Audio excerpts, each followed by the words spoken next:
Can you be obsessed with sex and money and still be religious? Right देखो मैं फिर से वहीं लौटूंगा कि पहले तो जो स्पिरिचुअल लोग हैं वो कितने स्पिरिचुअल मुझे यही नहीं पता, आई डोंट नो।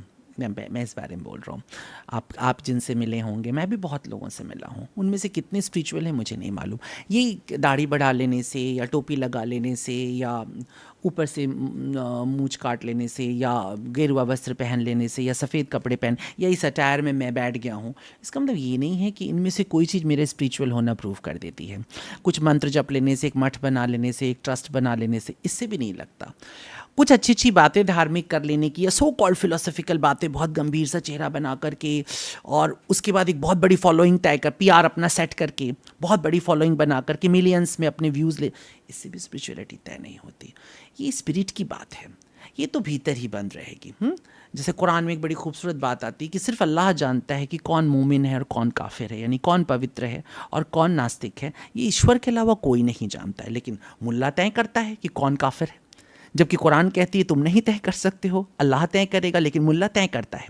तो हमको ये नहीं पता कि कौन स्पिरिचुअल है कौन नहीं, लेकिन जो स्पिरिचुअल होगा वो कमोबेश आपकी तरह होगा। यहाँ पे इसकी कहानी समझ लो। तुम सेक्स की तरफ जा रहे हो, तुम पैसे की तरफ जा रहे हो, तुम पावर की तरफ जा रहे हो, तुम किस तरफ जा रहे हो? अगर तुम इस बात को इस तरह से लेते हो कि ये मेरी विल नहीं है, ये ईश्वर चाहता है कि मैं इस तरफ जाऊं, और तुम इसे अंदर से मानते हो, ऑक्स फिल्म के मनोज बाजपेयी की तरह नहीं कि हत्या करने के लिए कहते हो कि न कोई मरता है न मारता है, बल्कि तुम एक बिलीफ रखते हो, तुम्हारे अंदर ये कहीं भीतर तक बैठा हुआ है कि नहीं, मैं तो एक पत्ता हूँ, हवा में बह रहा हूँ और बहता चला जा रहा हूँ, तो वहाँ पर तुम स्पिरिचुअल हो। अगर तुम्हें एक भी बार मंदिर में जाते वक्त और पूजा करते समय भी ये लगता है कि ये मैं कर रहा हूँ, तो तुम स्पिरिचुअल नहीं रह गए हो। स्पिरिचुअलिटी सिर्फ ये बताती है कि तुम यूनिवर्स के भीतर एक्ट कर रहे हो, तुम रंगमंच पे खड़े हो और डायरेक्टर ये यूनिवर्स है। और नॉन स्पिरिचुअल आदमी कहता है कि मैं डायरेक्टर हूँ, मैं तय करता हूँ कि ज़िंदगी कैसे चलेगी। तो तुम्हारा ब्रह्मचर्य अगर तुम्हारे ईगो द्वारा सिलेक्ट किया हुआ है तो ये बुलशिट है, पागलपन है। और तुम्हारी सेक्सुअलिटी, बहुत फैली हुई सेक्सुअलिटी भी अगर तुम्हारा सिलेक्शन नहीं है, यूनिवर्स का सिलेक्शन है, और तुम उसके साथ फ्लो करते हो, तुम एंजॉय करते हो, तुम उसके साथ गिल्ट नहीं कहीं पर हो, तो बुद्ध ने तो वैश्याओं को चरित्रवान कहा, लंपट पुरुषों को चरित्रवान कहा। बुद्ध की तो कहानी में तमाम वैश्याएं पवित्र होती चली जाती हैं। ऐसी वैश्याओं की कहानी आप सुनते हैं कि आपका होश उड़ जाता है। अगर आप वासवदत्ता का और उपगुप्त का प्रेम का किस्सा पढ़ लीजिए तो भी आपको हैरत पड़ जाएगी। वहाँ भी वासना है, सेक्स है और फिर प्यार है, प्योरिटी है। तो ये सोच लेना कि मैं पैसा कमाना चाहता हूँ, इससे कोई गुनाह नहीं होता। आप पैसा कमा के करने क्या जा रहे हो, है ना? आपने बहुत थोड़ा पैसा कमाया, लेकिन उसको बनारस में, मैं बनारस से हूँ तो कई बार किस्से आते हैं कि एक भिखारी मरा और उसके गद्दे से 5.5 लाख रुपए निकले, 10 लाख रुपए निकले। ये सिन है। 10 लाख थे और फिर भी तुम कटोरा लेकर भीख मांग रहे थे। ये बात बताता है कि तुम रिलीजियस भी नहीं थे, तुम स्पिरिचुअल भी नहीं थे, तुम भिख मांगे थे केवल। तुम्हारे पास 2,000 रुपए थे, लेकिन तुमने 2,000 रुपए में कोई महान काम नहीं किया, तुमने जाकर के कोई दान पुण्य नहीं किया, पर तुमने 2,000 में अपने 10 दोस्तों को बुलाया, चलो यार तुम्हें आज बढ़िया सा डिनर कराता हूं। तुम स्पिरिचुअल थे क्योंकि तुमने अपने पैसों से 10 चेहरे पे मुस्कुराहट बिखेरी, उनको खुश किया।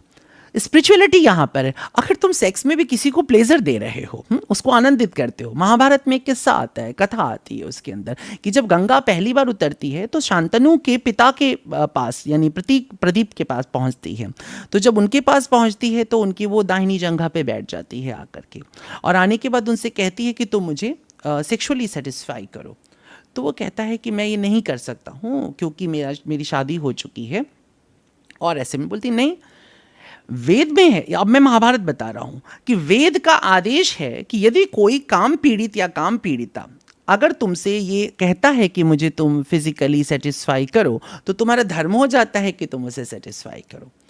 तो प्रतीक कहते हैं कि नहीं, ऐसा मैं करता अगर तुम मेरी बाईं जंघा पे होती, चूंकि तुम दाएं पे बैठ गई हो और दाएं पे बेटी बैठती है, पुत्र वधु बैठती है, इसलिए मैं तुम्हें तुमसे मैं हाथ जोड़कर विनती करता हूँ आपसे, गंगा से, कि आप अगली बार आप आइए और मेरा जो बेटा होगा उस बेटे का वरण करिए। तो बाद में आप देखते हैं शांतनु और गंगा का विवाह होता है, फिर भीष्म पितामह का जन्म होता है। अब इस कहानी में बस एक एसेंस पे मैं आ रहा था कि महाभारत ये कहता है कि अगर कोई तुमसे सेक्स के लिए कह रहा है और अगर वो जेन्युइन है तो वो भी एक तरह से धर्म का हिस्सा हो जाता है। तो तुम्हारा ऑब्सेस्ड होना तब तक प्रॉब्लम नहीं है जब तक कि तुम रावण की तरह ज़बरदस्ती उठा के ले जाने की कोशिश नहीं करते हो, तुम रेप नहीं करते हो, तुम किसी व्यक्ति को धोखा दे करके नहीं इस्तेमाल करते हो। अगर ऐसी किसी स्थिति में तुम नहीं हो तो तुम्हारा सेक्स के लिए ऑब्सेस्ड होना कोई बुरी बात नहीं है, क्योंकि सेक्स उतना ही कॉमन है जितना कॉमन गुस्सा है, जितना कॉमन खाना खाना है, चटोरापन है। रामकृष्ण परमहंस थे, वो मछली खाते थे और चटोरापन था उनके अंदर, वो प्रवचन देते देते भी अच्छा खाना बनता था तो भाग जाते थे किचन की तरफ वो खाने के लिए। तो क्या